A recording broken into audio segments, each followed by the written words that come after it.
మరణాత యేసయ్య నేడు మా పల్లెలను దీవించుము, నిండుగా వర్ధిల్ల చేయము. 2026 మే 11వ తేదీ సోమవారం కొరకు ఏర్పాటు చేయబడిన నేటి దిన దేవుని వాక్య వాగ్దానము. కీర్తనల గ్రంథము 122వ అధ్యాయము 7వ వచనము. నీ ప్రాకారములలో నెమ్మది కలుగును గాక, నీ నగరులలో క్షేమముండును గాక. ఆమేన్.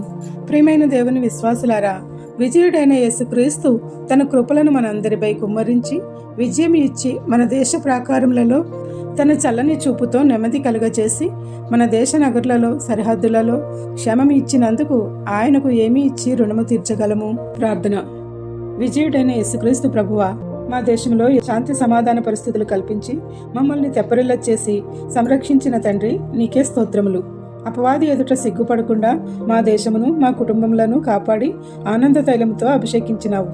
ఇక ఎన్నడూనూ ఇటువంటి దుర్భర పరిస్థితులను ఎదుర్కొనకుండా శత్రువులను సహా మిత్రులుగా చేసి నీ నామం ఘనపరచబడేటట్లుగా చేసి మా అందరినీ ఆదుకొనుమని కోరుకొనుచున్నాము.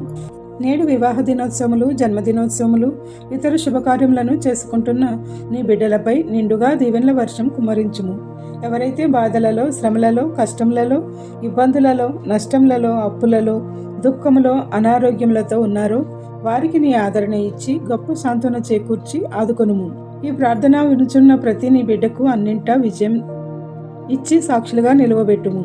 ఏ అంశం మరిచితిమో విడిచితిమో అవన్నీ నీకే సమర్పిస్తూ నీ ప్రియమైన కుమారులు, కుమార్తెలు ప్రార్థన సహకారం కోరుచున్న ప్రతి నీ విన్నపము నీ సన్నిధికి చేరి ఉన్నది కనుక నూరంతలుగా వారి అంశములన్నీ ఫలింపచేయమని వేడుకుంటూ ఈరోజు ఈ వాక్య వాగ్దానం విన్న మా అందరినీ నీ సన్నిధిలో ఎల్లప్పుడూ నివసించగల ధన్యతలను అనుగ్రహిస్తూ దీవిస్తున్నందుకు కృతజ్ఞతాస్తుతులు చెల్లించుచు ఈ వారమంతయు నూతన ఈవులతో నింపి నీకు మహిమ తెచ్చేవారముగా మమ్మలను దీవించమని, నీ రెక్కల చాటున మరుగుపరిచి కాయుమని పునరుద్ధానుడైన యేసయ్య నామమున అడిగి వేడి కోరి ప్రార్థించుచున్నాము తండ్రి. ఆమేన్. ఇట్లా దేవుని సువార్త పరిచర్యలో మీ సహోదరి. Praise the Lord. God bless you. అందరికీ మరణాత.